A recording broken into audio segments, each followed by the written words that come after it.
Hello and welcome back to 4FS Gaming.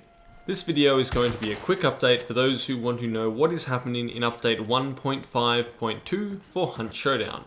No frills, so let's get to work. The new content is arriving in the form of a new weapon variant, the Winfield Centennial Sniper. It's fun because it has a high bullet velocity, but it's terrible with levering due to a rubbish hipfire. Cool weapon, I like it, most people probably won't, but I think it's interesting. We are also going to get the weapon skin competition winner, the Bear's Tooth for the Mosin Nagant. All players can unlock this for free, just like last time. Then there are some changes to game mechanics. Firstly, you know those bolt action weapons that you lose a bullet if you reload them, so the Mosin and the Lebel?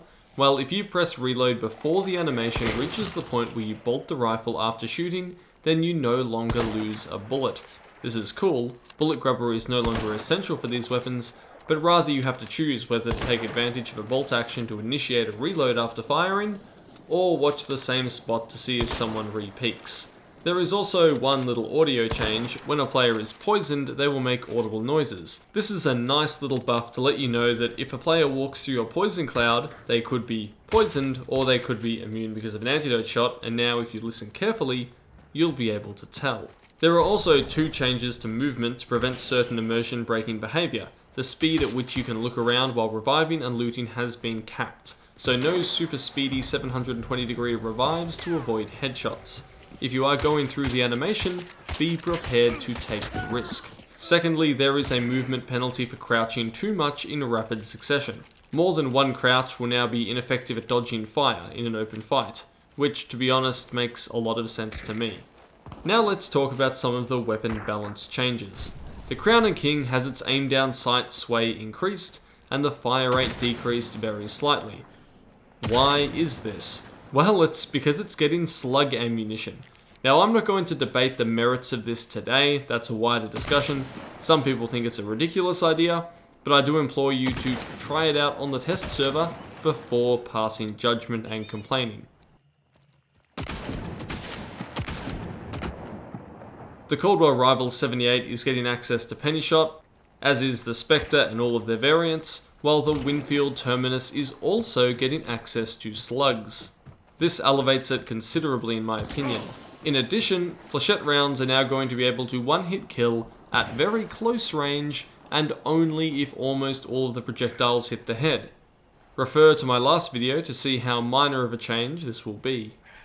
Now all medium and short barrel shotguns, so that's everything except the base Spectre and Romero or Romero Talon, are having a marginal increase to consistency of pellet spread at longer ranges. This may result in a very small increase in effective range on average.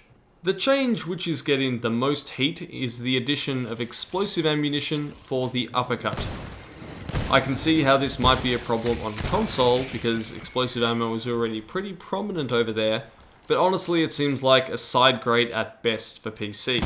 The lack of a headshot kill ability and any penetration on an uppercut is a major hit in return for some splash damage.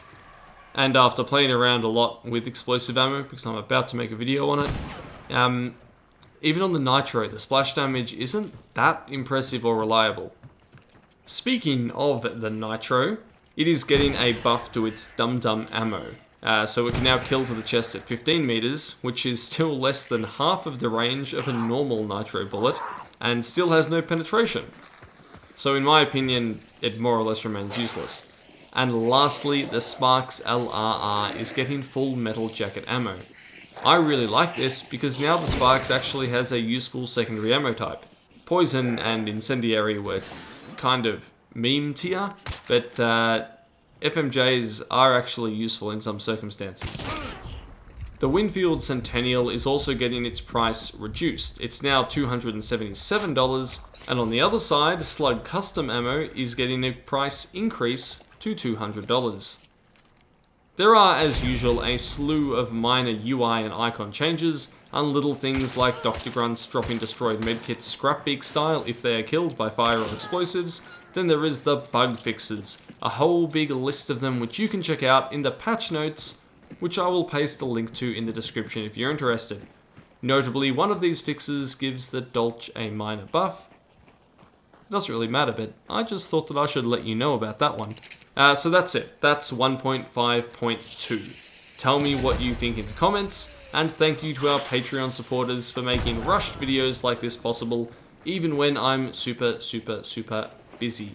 This is Ascendance from 4FS Gaming.